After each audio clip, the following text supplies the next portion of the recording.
जो अपघात झाला आणि ज्या अपघातामध्ये वारकरी जे होते त्यांना जो दुखापत झाली त्यावेळी घटनास्थळी पोहोचणारा पहिला ॲम्ब्युलन्सचा जो ड्रायव्हर होते ज्यांची ॲम्ब्युलन्स घटनास्थळी प्रथम पोहोचली त्यांच्याशी आपण बोलणार आहोत. नेमकं काय सर जे नेमकं काय काय परिस्थिती होती त्यावेळी तुम्ही ज्यावेळेस पहिल्यांदा तिथे गेले त्यावेळेस काय पाहिलं तुम्ही? तिथे गेल्या गेल्या पूर्ण गर्दी होती. काही लोक इकडे पडली होती, काही लोक तिथं पडली होती, काही जखमी समोर होते आणि ती एक डेड बॉडी यांची मिसेस होते ती साईडला कंटेनरच्या खाली होती. त्यामुळे पहिले पेशंट आम्ही गाडीत भरले. त्याच्यानंतर जी बॉडी आहे ती गाडीत जमा करून पहिले पेशंटला आम्ही हलवायचा प्रयत्न केला. पहिले कामशेतला महावीर हॉस्पिटलला पेशंट आपण पहिले ते पोच केले. नेमकं दिंडी कुठल्या बाजूने कुठे चालली होती? दिंडी खामशेत बसून बाहेर पडत होती आणि कंटेनर पुण्याहून मुंबई वाजून चालला होता. बाकीच्या गाड्या थांबलेल्या होत्या.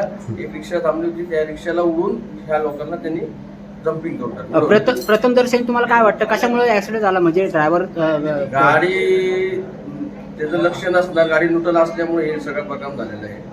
पुढे गाड्या थांबलेल्या होत्या तर तिने काही पाहिलं नाही. तो त्याच्या काय चुकी त्याचं त्यालाच माहिती. पण त्यांनी क्रॉसिंग करता त्यांनी बघायचं त्याचं काम होतं.